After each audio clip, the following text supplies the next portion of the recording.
ನಾನು ಭೀಮಾಶಂಕರ್ ರಮೇಶ್ ಹೋಳ್ಕರ್ ಅಂತ. ನನ್ನ ಪತ್ನಿಯಾದ ಅನುರಾಧ ಭೀಮಾಶಂಕರ್ ಹೋಳ್ಕರ್ ಅಂತ. ನಾವು ಸುಮಾರು 10 ವರ್ಷ ಆಯಿತು ಮದುವೆ ಆಗಿ. ಅವಳು ಕೋಲಾರದವಳು, ನನ್ನ ಹೆಂಡತಿ ಅನುರಾಧ. ನಾನು ಆಲ್ಮೇಲ್ದವನು. ನನಗೆ ಫೋನ್ ಮಾಡಿ ಧಮ್ಕಿ ಹಾಕಿ ಎಲ್ಲನೂ ನನ್ನ ಹತ್ರ ದೋಚ್ಕೊಂಡ್ಬಿಟ್ಲು. ಮನೆ ತೊಗೊಂಡ್ಳು, ಮಕ್ಕಳು ತೊಗೊಂಡ್ಳು, ಎಲ್ಲನೂ ತೊಗೊಂಡ್ಳು. ಇನ್ನು ಎಲ್ಲ ಹೋಗ್ಲಿ ಬಿಡು ಅಂತ ನಾನು ಸುಮ್ಮನೆ ಇದ್ರೆ ನನ್ನ ಮ್ಯಾಗ ಒಂದ್ರ ಮ್ಯಾಗ ಒಂದು ಕೇಸ್ ಮಾಡಕತ್ತಾಳ. ಅದು ಮಾಗಡಿ ರೋಡ್ ಪೊಲೀಸ್ ಸ್ಟೇಷನ್ ಬೆಂಗಳೂರಲ್ಲಿ ಸುಳ್ಳು ಕೇಸ್ ದಾಖಲೆ ಮಾಡ್ಯಾಳ ನನ್ನ ಮೇಲೆ. ನಾನು ಹೊಡಿತೀನಿ ಬಡಿತೀನಿ ಅದೇಂತ ಹೇಳ್ತಾ ಇದ್ದಾಳೆ.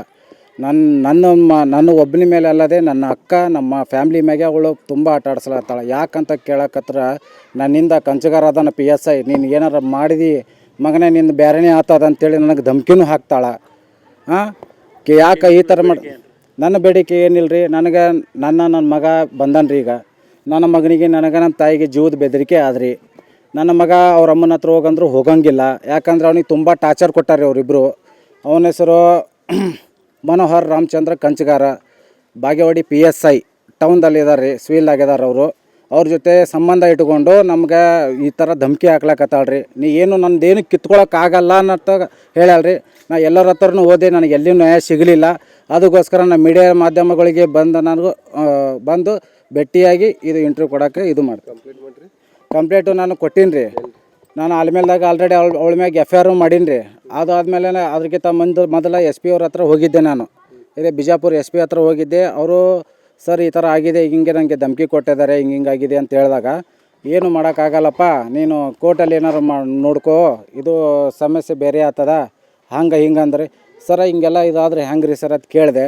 ಇಲ್ಲಪ್ಪ ನಾನು ನೋಡೋಣ, ನೋಡ್ತೀನಿ, ನೋಡ್ಬಿಟ್ಟು ಅವ್ನು ವಾರ್ನಿಂಗ್ ಮಾಡ್ತೀನಿ ಅಂದರು. ಏನೋ ನಮಗೆ ಯಾವುದೂ ಇದು ಬಂದಿಲ್ಲ. ಹೋದ ಬಳಿಕ ಅವ್ರು ಏನಂದರು, ಆಯ್ತಪ್ಪ ನೋಡೋಣ ಅಂತಂದರು. ಅದಕ್ಕೆ ನಾನು ಅಲ್ಲಿ ಏನೂ ಆಗಲಿಲ್ಲ. ಆಲ್ರೆಡಿ ಡ್ಯೂಟಿ ಮ್ಯಾಗ ಅದಾನ, ಅವಳಿಗೆ ಸಪೋರ್ಟ್ ಮಾಡತ್ತಾನ. ಅವಳಿಗೆ ಪೊಲೀಸ್ ಸ್ಟೇಷನ್ನು, ಕೋರ್ಟು ಕಚೇರಿ ಅನ್ನೋದು ಏನೂ ಗೊತ್ತೇ ಇಲ್ಲ. ಆದ್ರೆ ಅವನು ಸಪೋರ್ಟಿಂದ ಅವ್ನಿಗೆ ಕಲಿಸ್ಕೊಡಕತ್ತಾನ. ಆಕೆ ಇವೆಲ್ಲ ನನ್ನ ಮ್ಯಾಗ ಸುಳ್ಳು ಅಪರಾಧ ಹಾಕ್ಲಕತ್ತಾಳ್ರಿ. ನಾನು ಭೀಮಾಶಂಕರ್ ರಮೇಶ್ ಹೋಳ್ಕರ್ ಅಂತ. ನನ್ನ ಪತ್ನಿಯಾದ ಅನುರಾಧ ಭೀಮಾಶಂಕರ್ ಹೋಳ್ಕರ್ ಅಂತ. ನಾವು ಸುಮಾರು 10 ವರ್ಷ ಆಯಿತು ಮದುವೆ ಆಗಿ. ಅವಳು ಕೋಲಾರದವಳು, ನನ್ನ ಹೆಂಡತಿ ಅನುರಾಧ. ನಾನು ಆಲ್ಮೇಲ್ದವನು. ನನಗೆ ಫೋನ್ ಮಾಡಿ ಧಮ್ಕಿ ಹಾಕಿ ಎಲ್ಲನೂ ನನ್ನ ಹತ್ರ ದೋಚ್ಕೊಂಡ್ಬಿಟ್ಲು. ಮನೆ ತೊಗೊಂಡ್ಳು, ಮಕ್ಕಳು ತೊಗೊಂಡ್ಳು, ಎಲ್ಲನೂ ತೊಗೊಂಡ್ಳು. ಇನ್ನು ಎಲ್ಲ ಹೋಗ್ಲಿ ಬಿಡು ಅಂತ ನಾನು ಸುಮ್ಮನೆ ಇದ್ರೆ ನನ್ನ ಮ್ಯಾಗ ಒಂದ್ರ ಮ್ಯಾಗ ಒಂದು ಕೇಸ್ ಮಾಡಕತ್ತಾಳ. ಅದು ಮಾಗಡಿ ರೋಡ್ ಪೊಲೀಸ್ ಸ್ಟೇಷನ್ ಬೆಂಗಳೂರಲ್ಲಿ ಸುಳ್ಳು ಕೇಸ್ ದಾಖಲೆ ಮಾಡ್ಯಾಳ ನನ್ನ ಮೇಲೆ. ನಾನು ಹೊಡಿತೀನಿ ಬಡಿತೀನಿ ಅದೇಂತ ಹೇಳ್ತಾ ಇದ್ದಾಳೆ. ನನ್ನ ಒಬ್ಬನ ಮೇಲೆ ಅಲ್ಲದೆ ನನ್ನ ಅಕ್ಕ, ನಮ್ಮ ಫ್ಯಾಮ್ಲಿ ಮ್ಯಾಗೆ ಅವಳು ತುಂಬ ಆಟ ಆಡ್ಸ್ಲತ್ತಾಳ. ಯಾಕಂತ ಕೇಳಕತ್ರ ನನ್ನಿಂದ ಕಂಚಗಾರ ಅದನ್ನ PSI, ನೀನು ಏನಾರ ಮಾಡಿದಿ ಮಗನೇ ನಿಂದು ಬೇರೆನೇ ಆತದ ಅಂತೇಳಿ ನನಗೆ ಧಮ್ಕಿನೂ ಹಾಕ್ತಾಳೆ.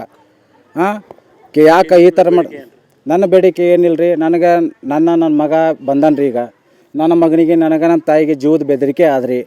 ನನ್ನ ಮಗ ಅವ್ರ ಅಮ್ಮನ ಹತ್ರ ಹೋಗಂದ್ರು ಹೋಗಂಗಿಲ್ಲ. ಯಾಕಂದ್ರೆ ಅವ್ನಿಗೆ ತುಂಬ ಟಾರ್ಚರ್ ಕೊಟ್ಟಾರೆ ಅವರಿಬ್ಬರು. ಅವನ ಹೆಸರು ಮನೋಹರ್ ರಾಮಚಂದ್ರ ಕಂಚಗಾರ, ಬಾಗೇವಾಡಿ PSI ಟೌನ್ದಲ್ಲಿ ಇದ್ದಾರೆ ರೀ, ಸಿವಿಲ್ ಆಗಿದ್ದಾರೆ ಅವರು. ಅವ್ರ ಜೊತೆ ಸಂಬಂಧ ಇಟ್ಕೊಂಡು ನಮ್ಗೆ ಈ ಥರ ಧಮ್ಕಿ ಹಾಕ್ಲಕತ್ತಾಳ್ರಿ. ನೀ ಏನು ನಂದೇನು ಕಿತ್ಕೊಳಕ್ಕಾಗಲ್ಲ ಅನ್ನತ್ತ ಹೇಳ್ಯಾಳ್ರಿ. ನಾ ಎಲ್ಲರ ಹತ್ರನೂ ಹೋದೆ, ನನಗೆ ಎಲ್ಲಿಯೂ ನ್ಯಾಯ ಸಿಗಲಿಲ್ಲ.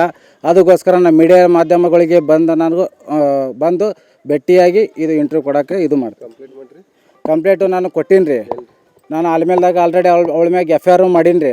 ಅದಾದಮೇಲೆ ಅದಕ್ಕಿಂತ ಮೊದಲ SP ಅವ್ರ ಹತ್ರ ಹೋಗಿದ್ದೆ. ನಾನು ಇದೇ ಬಿಜಾಪುರ SP ಹತ್ರ ಹೋಗಿದ್ದೆ. ಅವರು ಸರ್ ಈ ಥರ ಆಗಿದೆ, ಹಿಂಗೆ ನನಗೆ ಧಮ್ಕಿ ಕೊಟ್ಟಿದ್ದಾರೆ, ಹಿಂಗಾಗಿದೆ ಅಂತ ಹೇಳಿದಾಗ, ಏನು ಮಾಡೋಕ್ಕಾಗಲ್ಲಪ್ಪ, ನೀನು ಕೋರ್ಟಲ್ಲಿ ಏನಾರು ನೋಡ್ಕೋ, ಇದು ಸಮಸ್ಯೆ ಬೇರೆ ಆಗ್ತದ ಹಿಂಗೆ ಅಂದ್ರೆ. ಸರ ಹಿಂಗೆಲ್ಲ ಇದಾದರೆ ಹೆಂಗೆ ರೀ ಸರ್ ಅಂತ ಕೇಳಿದೆ.